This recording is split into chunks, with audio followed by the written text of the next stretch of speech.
What do you want to talk about? Infidelity. Let's talk about infidelity. Let's talk about it. Why did you call it Infidelity? Well, we wanted to call it First Date, but then there was a TV show called that. Is that the right answer? It's the right answer. No, I mean, it's two words. It's infidelity. So I live my life in fidelity. I've been married for got to get this right, for 8 years, coming up for 8 years. Or is it 10? I don't know. But we've been together for over 10 years. And so I wanted to kind of... I've always wanted to do a show where people date on stage. That was kind of the spark of this idea.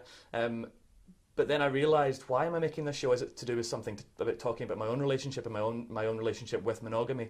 And so yeah, it grew from there.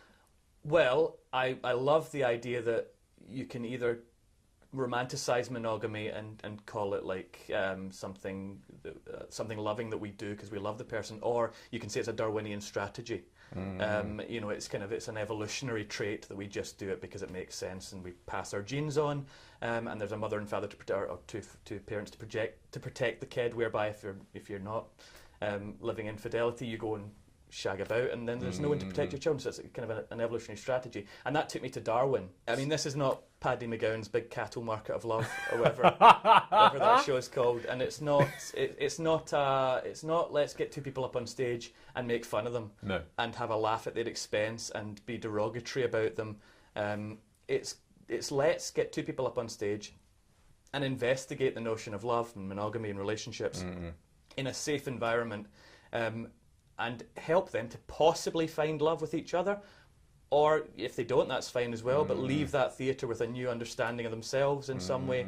It's a loving show and not a nasty show. Yeah. I mean, I'm an associate at the Traverse now, so I feel like I'm never out of there. So but that's a good thing. I'm really honoured to actually be asked to be an associate, because when I was at university, the Traverse was seen as the place for new writing. It still is, and so I would be kind of in awe of the writers at the Traverse. Sometimes I'd go along and you know, only dream of having my work on there. So it's brilliant to be accepted and to have my work on there and to be an associate and to be doing this show. It'll be really fun. Well, one of the things I'm most excited about, and I hope this comes to pass, is that we get given the staff or artist discounts at the bar. Because the stew that is served in the Traverse Cafe is definitely number one. And that's top Edinburgh food. And also the what's it? The nachos. Oh, the nacho. I haven't had the nachos. The pile of chili nachos. That's famous at the. I'll have your stew if you have my nachos.